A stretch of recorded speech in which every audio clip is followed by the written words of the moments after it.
Hello everyone, स्वागत है आप सभी का स्टेप टू सक्सेस चैनल में डेली करंट अफेयर्स सीरीज में। आज के वीडियो में हम लोग 23 मार्च 2023 का करंट डिस्कस करने वाले हैं।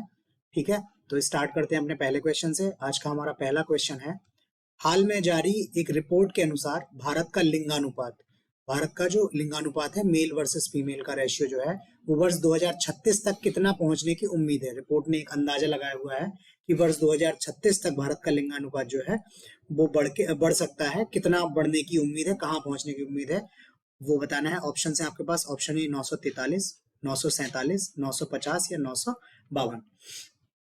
तो इसका जो सही जवाब है वो है ऑप्शन डी 952। वर्ष 2036 तक भारत में लिंगानुपात जो है, मेल और फीमेल, पुरुष और महिला का जो अनुपात है वो 952 तक पहुंचने की संभावना है। ये बढ़ रहा है। अभी जो लिंगानुपात है वो इससे काफी कम है, तो ये भारत के लिए एक अच्छी सूचना है। ठीक है, ये जो रिपोर्ट है वो सांख्यिकी और कार्यक्रम कार्यान्वयन मंत्रालय, ठीक है, ये इसके द्वारा जारी की गई है 15 मार्च 2023 को।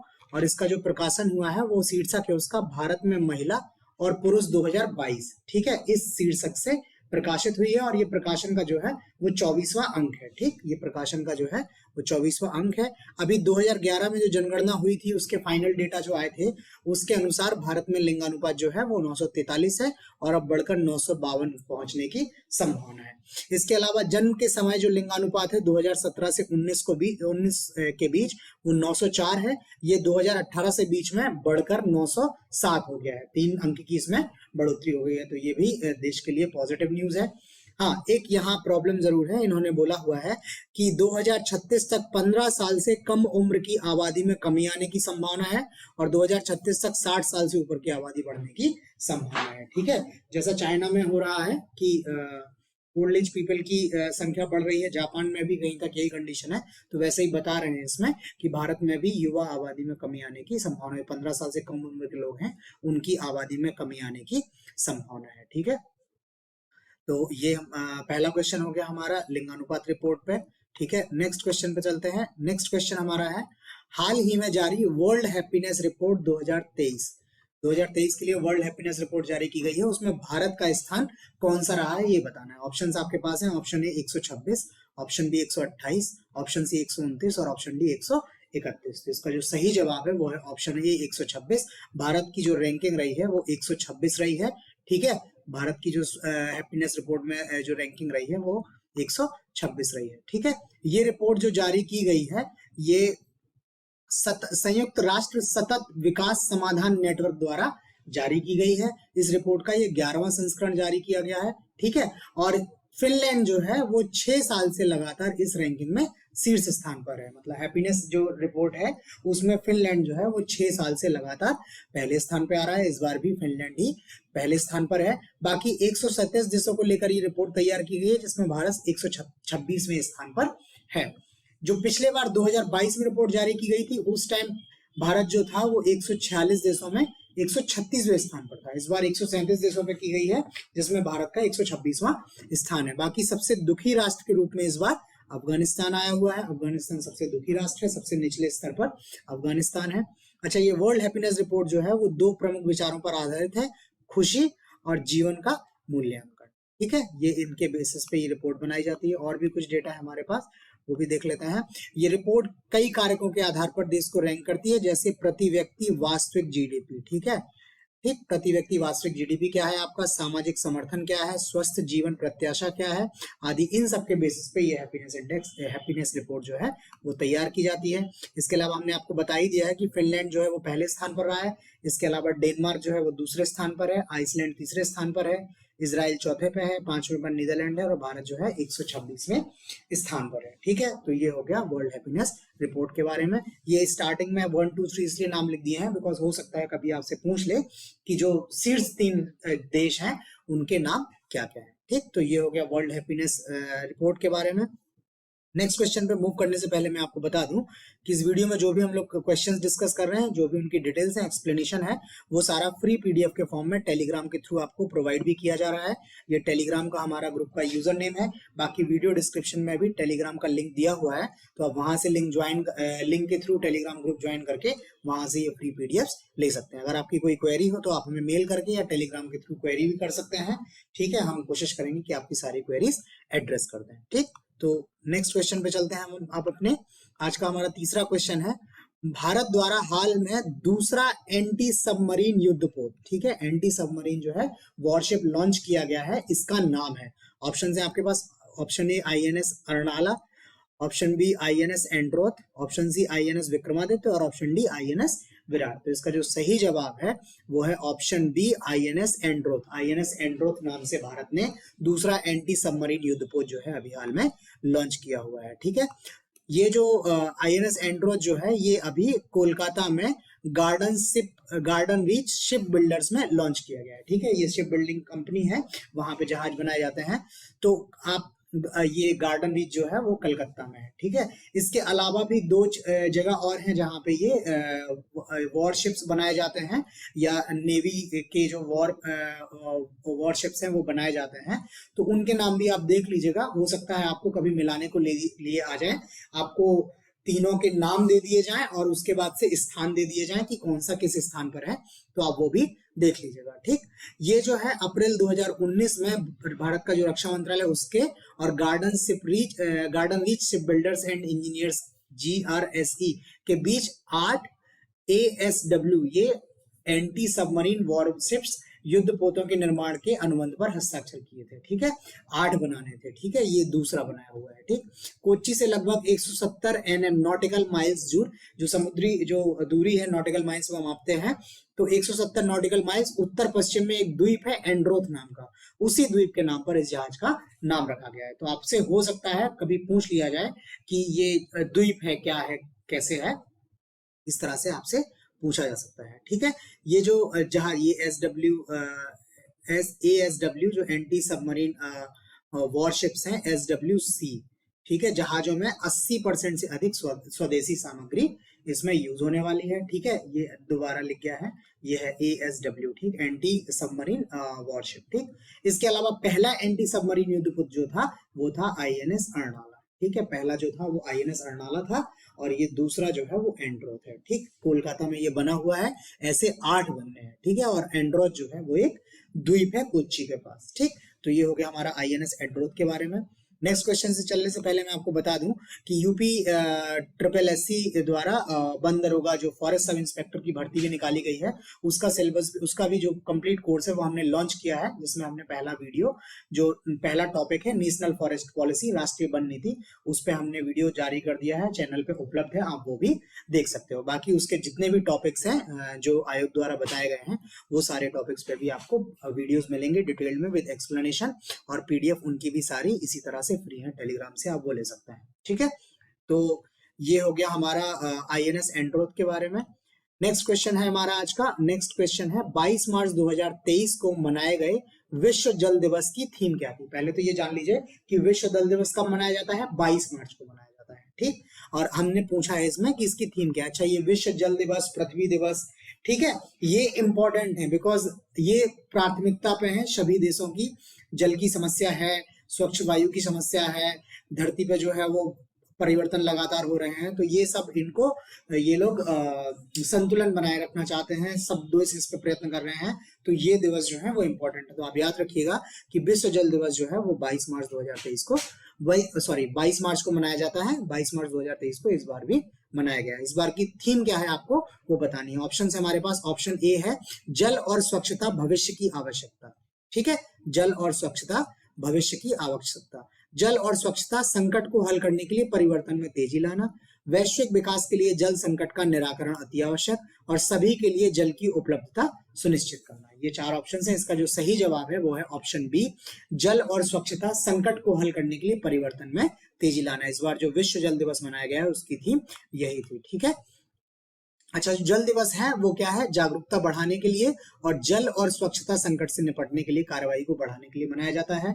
इसका मुख्य उद्देश्य लोगों को मीठे पानी के संसाधनों का स्थायी रूप से प्रबंधन करने और पानी से संबंधित मुद्दों के बारे में अधिक जानने के लिए प्रेरित करता है। ठीक, संयुक्त राष्ट्र 2023 विश्व जल सम्मेलन 22 से 24 मार्च तक न्यूयॉर्क में आयोजित किया जाएगा। और SDG sustainable development goals 6 SDG 6 जो है उसके अनुसार 2023 तक सभी के लिए पानी और स्वच्छता का समर्थन करना है। मतलब सभी के लिए पानी हो और स्वच्छता हो, ये SDG 6 जो है गोल्स हैं उनके लिए है। ये SDG गोल्स भी आपसे कभी बार पूछ लिए जाते हैं, तो उसमें एक गोल है कि वर्ष 2023 तक सभी के लिए पानी और स्वच्छता का समर्थन करना है, उपलब्धता सुनिश्चित करनी है। तो ये हो गया हमारा विश्व जल दिवस के बारे में। नेक्स्ट क्वेश्चन पे चलते हैं। नेक्स्ट क्वेश्चन हमारा है केंद्रीय ग्रामीण विकास मंत्रालय, ग्रामीण विकास मंत्रालय ने वित्तीय वर्ष 2023-24 के लिए किस राज्य के लिए महात्मा गांधी राष्ट्रीय ग्रामीण रोजगार गारंटी योजना मनरेगा जिसको बोलते हैं कि धनराशि रोकने का निर्णय लिया? अभी कोई एक राज्य है, केंद्र सरकार ने बोला है कि उसको अब मनरेगा के थ्रू जो धनराशि हम लोग इशू करते थे वो राशि इशू नहीं करेंगे। बताना है कौन से राज्य के लिए इस तरह का ये करना जो फैसला केंद्र सरकार द्वारा लिया गया है, केंद्रीय ग्रामीण विकास मंत्रालय द्वारा लिया गया है, उस राज्य का नाम बताना है। ऑप्शन है आपके पास, option A Telangana, option B Kerala, option C Andhra Pradesh और ऑप्शन डी पश्चिम बंगाल। तो इसका जो सही जवाब है वो है ऑप्शन डी पश्चिम बंगाल।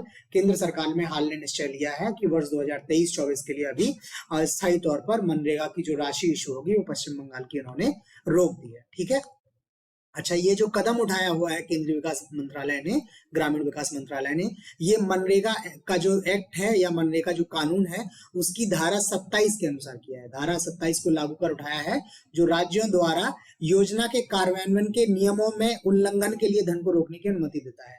ये जो धारा 27 है, इसका जो आर्टिकल 27 है एक्ट का, वो ये बताता है कि अगर कोई राज्य जो है वो इस योजना के कार्यान्वयन में नियमों का उल्लंघन कर रहा है तो केंद्र को ये धन रोकने की अनुमति देता है। ठीक है, इसके बाद थोड़ा डिटेल में भी लिखा हुआ है कि धारा 27 में क्या है।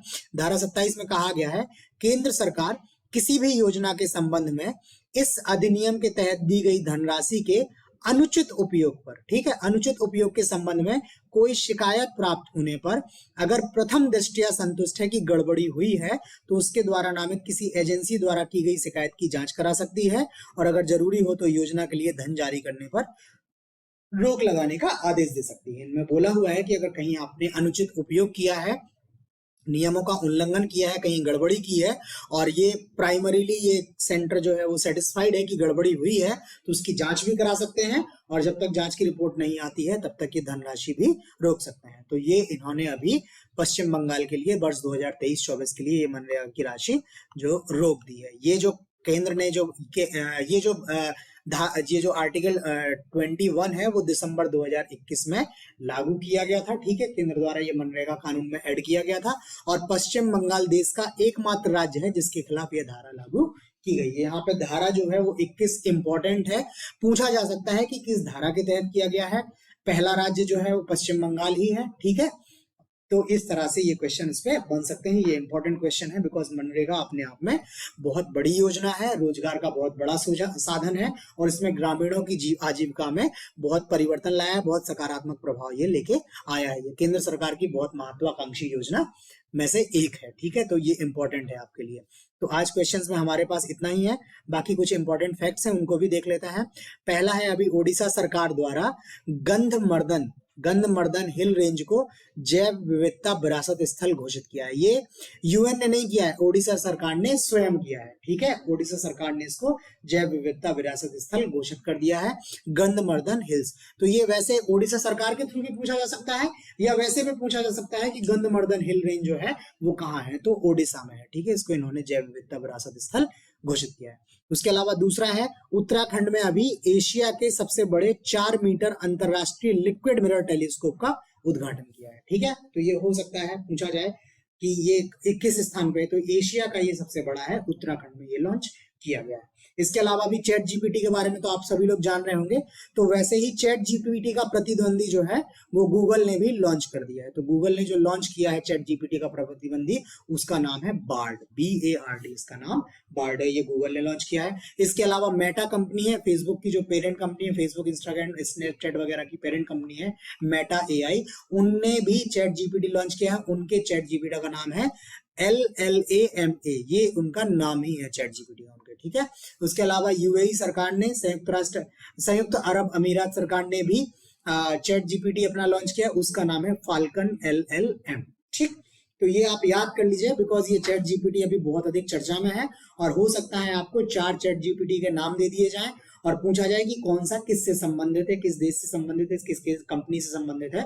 तो ये अभी बहुत हॉट केक है, आप इसके बारे में जितना भी इंफॉर्मेशन आपको मिल रही है, एटलीस्ट नाम कहाँ का है वो तो आप याद ही रखिए। उसके अलावा चैट जीपीटी बात करते रहते हैं, इसका फुल फॉर्म जो है वो भी इंपॉर्टेंट है। तो इसका जो फुल फॉर्म है chat generative pre trained transformer, ठीक। Chat generative pre train transformer, chat तो जैसे ही है, G for generative, P for pre train और T फॉर ट्रांसफॉर्मर, ये इसका फुल फॉर्म है। इसका फुल फॉर्म भी संभावना है पूछा जा सकता है किसी ना किसी एग्जाम में, जो मेरा अनुमान है ये पूछा जा सकता है कि चैट जीपीटी का फुल फॉर्म क्या है।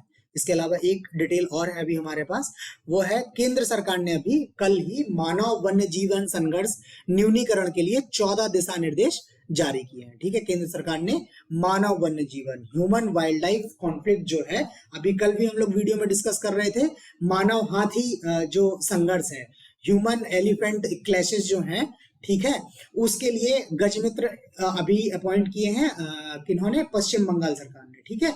वैसे ही मानव वन्यजीव संघर्ष के न्यूनीकरण के लिए केंद्र सरकार ने 14 दिशा निर्देश जो है वो जारी किए हैं। इनकी प्रकृति जो है वो सलाहकारी है। इसके अलावा 10 प्रजाति विशिष्ट दिशा निर्देश भी शामिल किए हैं, जिसमें प्रजातियां हैं मानव हाथी, जिनकी हम कल बात कर रहे थे, वो था जो हमने कल बात की थी, वो पश्चिम बंगाल सरकार के कॉन्टेक्स्ट में था। पश्चिम बंगाल ने मानव हाथी संघर्ष रोकने के लिए जो है वो गजमित्र नियुक्त किए हैं।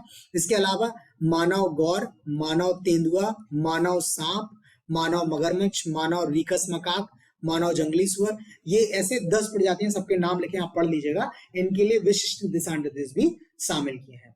बाकी 2023 से हर 5 साल में इन दिशा निर्देशों की समीक्षा की जाएगी, ठीक है। अगर आप इसको चाहो तो डिटेल में भी पढ़ सकते हो, बट ये गाइडलाइन है, हो सकता है कभी आपको मेंस वगैरह का कोई क्वेश्चन लिखना रहे तो उसमें ये आपकी हेल्प कर सकता है। बाकी आप देख लीजिए, ये सारी प्रजातियां हैं जिनका ह्यूमन के साथ कॉन्स्टेंटली कॉन्फ्लिक्ट है, जिसको सरकार किसी भी तरह से कम करना चाहती है।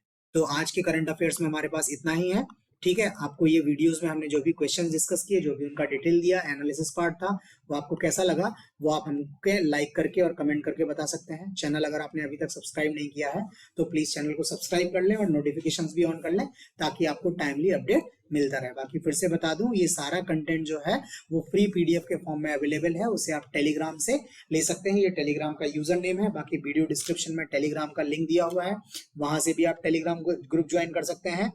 उसके अलावा ग्रुप डिस्क्रिप्शन में फेसबुक के ग्रुप का भी लिंक दिया हुआ है, आप वो भी ज्वाइन कर सकते हैं। और ये ईमेल आईडी है, अगर आपको कोई कंफ्यूजन है, कहीं कोई क्वेरी है या कोई सजेशन आप देना चाहते हैं तो आप ईमेल के थ्रू भी हमें अप्रोच कर सकते हैं। तो आज हमारे पास इतना ही है, बाकी कल मिलते हैं आपसे नए वीडियो के साथ। तब तक के लिए धन्यवाद।